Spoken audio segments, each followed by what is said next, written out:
ஒரு MLA real estate நிறுவனம் வைத்து ஒட்டுமொத்த கோயம்புத்தூர்ல 10,000 கோடிகளுக்கு மேல தனியார் நிலத்தை அபகரித்த ஒருத்தன் எம்எல்ஏ வந்தா எப்படா இந்த தொகுதி விளங்கும்? எப்படி விளங்கும்?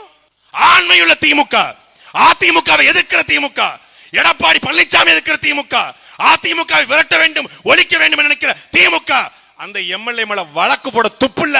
நாங்க பேசின வழக்கு போடுற கோவை மாவட்ட ஆட்சியர், மரியாதைக்குரிய மாவட்ட ஆட்சியர் இதே எம்எல்ஏ ஜெயராமன் மீது 2023ஆம் ஆண்டு கோவை கொடிசியாவில் அரசு நிலம்ங்க 120 ஏக்கரை 500 கோடி மதிப்பிலான இடத்தை அபகரித்து விட்டார் என்று மாவட்ட ஆட்சியர் வழக்கு போட்டார். ஆறுமுகம் ஆசாரி அப்படிங்கிற ஃபேமிலி ரொம்ப கஷ்டப்பட்ட ஃபேமிலி, ரொம்ப கஷ்டப்பட்ட குடும்பம். அந்த குடும்பமே ஒட்டுமொத்தமாக மண்ணெண்ணக்கேனோடு மாவட்ட ஆட்சியர் அலுவலகத்தை முற்றுகையிட்டு எங்களுடைய நிலத்தை இந்த சிங்கானூர் சட்டமன்ற தொகுதியுடைய எம்எல்ஏ ஜெயராமன் அபகரித்துக் கொண்டு எங்களை மிரட்டுகிறார், மீட்டு தாருங்கள், இல்லை எங்களை மண்ணெண்ணெய் ஊத்தி கொளுத்துங்கள் என்று போராடியது. வழக்கு போட வக்கு இருக்கா திமுகவுக்கு?